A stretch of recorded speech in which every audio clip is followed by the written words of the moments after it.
हजरत खालिद बिन वलीद रजी अल्लाहु अन्हु फरमाते हैं, मैंने अपने दिल में कहा कि मोहम्मद हुजूर सल्लल्लाहु अलैहि वसल्लम के खिलाफ तमाम लड़ाइयों में शरीक हुआ हूँ, लेकिन हर लड़ाई से वापसी पर मुझे यह ख्याल आता था कि मैं सारी भाग दौड़ बेफायदा कर रहा हूँ और यकीनन मोहम्मद हुजूर सल्लल्लाहु अलैहि वसल्लम गालिब होकर रहेंगे।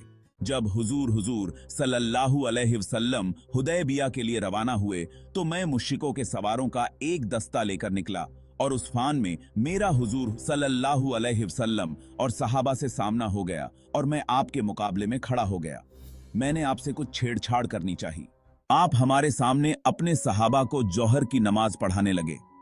हमने सोचा कि हम नमाज के दौरान ही आप पर हमला कर दें, लेकिन हम किसी फैसले तक न पहुंच सके, इसलिए हमने हमला न किया और इसी में खैर थी। आपको हमारे इस इरादे का पता लग गया, यानी आपको अल्लाह ने बता दिया। फिर आपने सहाबा को अस की नमाज सलातुल खौफ, डर की नमाज के तरीके पर पढ़ाई। इस बात का हमारे दिलों पर बहुत असर पड़ा और मैंने अपने दिल में कहा कि इस आदमी की हिफाजत का मुस्तकिल गैबी इंतजाम है। आप हमसे एक तरफ हो गए और हमारे घोड़ों का रास्ता छोड़कर दाएं तरफ चले गए। जब आपने हुदैबिया में कुरैश से सुलह कर ली और कुरैश ने आपको जबानी जमा खर्च से वापस करके अपनी जान बचाई, तो मैंने अपने दिल में कहा, अब कौन सी चीज बाकी रह गई है? अब मैं कहां जाऊं? नजाशी के पास? नजाशी ने तो मोहम्मद हुजूर सल्लल्लाहु अलैहि वसल्लम की पैरवी कर ली है और उनके सहाबा उसके पास अमन से रह रहे हैं। क्या मैं हिरकल के पास चला जाऊं? तो मुझे अपना दीन छोड़कर ईसाई या यहूदी बनना पड़ेगा और अरब से बाहर रहना पड़ेगा, या अपने वतन में बाकी लोगों के साथ रहता रहूं। मैं इसी सोच विचार में था कि अचानक हुजूर सल्लल्लाहु अलैहि वसल्लम उमरे की कज़ा करने के लिए मक्का में तशरीफ लाए। मैं मक्का से गायब हो गया और आपके आने पर मैं हाजिर नहीं हुआ और मेरे भाई वलीद बिन वलीद भी हुजूर एज़्ज़ो के साथ इस उम्र में मक्का आए। उन्होंने मुझे बहुत तलाश किया लेकिन कहीं न पाया, तो उन्होंने मुझे एक खत लिखा जिसका मजमून ये है, बिस्मिल्लाहिर्रहमानिर्रहीम, अम्मा बाद। अभी तक इस्लाम लाने की तुम्हारी राय नहीं बनी। इससे ज्यादा अजीब बात मैंने कोई नहीं देखी, हालांकि तुम बहुत अक्लमंद हो। इस्लाम जैसे मजहब से भी कोई अनजाना रह सकता है। हुजूर सल्लल्लाहु अलैहि वसल्लम ने मुझसे तुम्हारे बारे में पूछा था कि खालिद कहाँ हैं। मैंने कहा, अल्लाह उनको जरूर ले आएंगे। आपने फरमाया, खालिद जैसा आदमी भी अब तक इस्लाम से अनजाना है। अगर वे अपनी सारी ताकत और मेहनत मुसलमानों के साथ लगा देते तो उनके लिए ज्यादा बेहतर था और हम उनको दूसरों से आगे रखते। ऐ मेरे भाई, खैर के बहुत से मौके तुमसे रह गए, अब तो उनकी तलाफी कर लो। हजरत खालिद बिन वलीद फरमाते हैं कि जब मुझे अपने भाई का खत मिला तो मेरे दिल में मदीना जाने का एक शौक पैदा हुआ और इस्लाम का चाव बढ़ने लगा।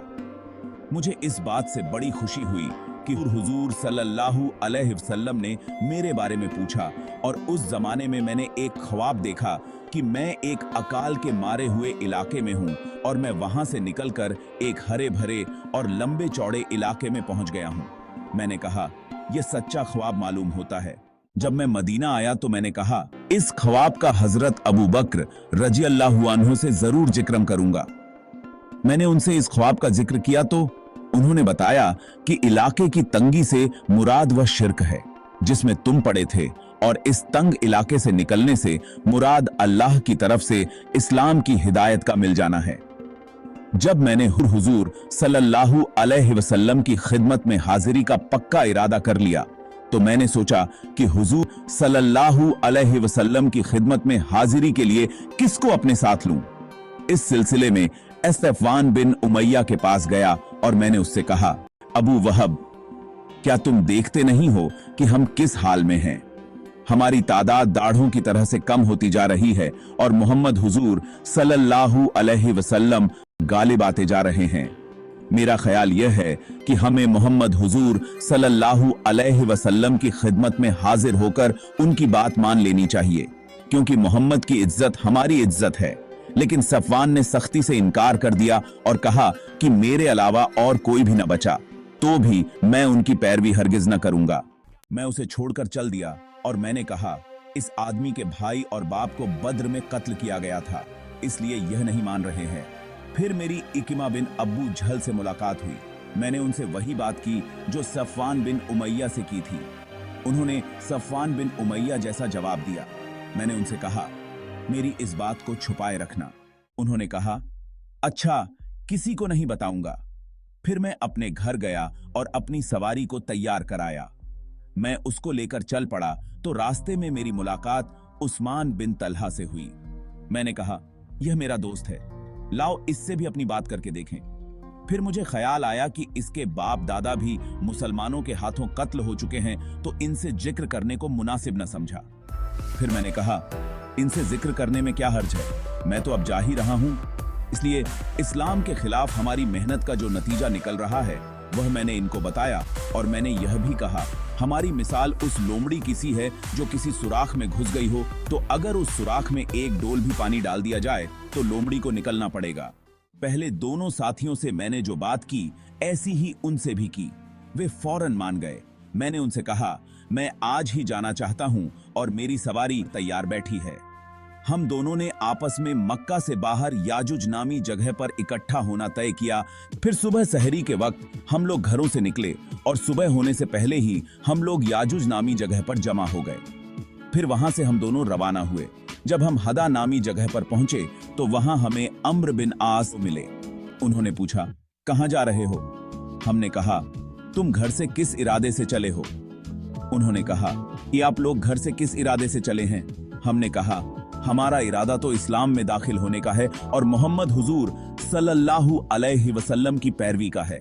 उन्होंने कहा, मैं भी इसी वजह से आया हूं। अब हम तीनों साथ हो लिए और मदीना जा पहुंचे। हर्रा में अपनी सवारियां बिठा दी। हुजूरों को हमारे आने की खबर मिली, जिससे आप बहुत खुश हुए। मैंने अपने साफ सुथरे कपड़े पहने और हुजूर सल्लल्लाहु अलैहि वसल्लम की तरफ चल पड़ा। रास्ते में मेरे भाई मुझे मिले।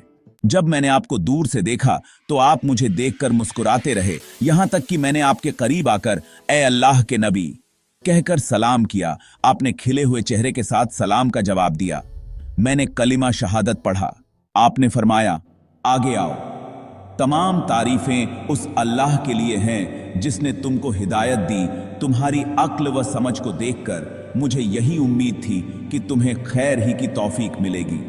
मैंने अर्ज किया, ए अल्लाह के रसूल हुजूर सल्लल्लाहु अलैहि वसल्लम, मैं जिन लड़ाइयों में आपके मुकाबले में हक के खिलाफ लड़ा हूं, मुझे उनका बहुत ख्याल आ रहा है। आप मेरे लिए अल्लाह से दुआ करें कि अल्लाह इन सब को माफ कर दे। आप हुजूर सल्लल्लाहु अलैहि वसल्लम ने फरमाया, इस्लाम अपने से पहले के तमाम गुनाह मिटा देता है। मैंने कहा, आप इसके बावजूद मेरे लिए दुआ फरमाएं। आपने फरमाया, ए अल्लाह के रास्ते से रोकने के लिए खालिद बिन वलीद ने जितनी भी कोशिश और गहनत की है उसे माफ फरमा दे। फिर हजरत उस्मान और हजरत अम्र रजी अल्लाहु अन्हु आपसे बैत हुए। हम लोग सफर 8 हिजरी को मदीना आए थे। अल्लाह की कसम, जरूरी और मुश्किल मामलों में हुजूर अपने सहाबा में से किसी को मेरे बराबर करार न देते थे।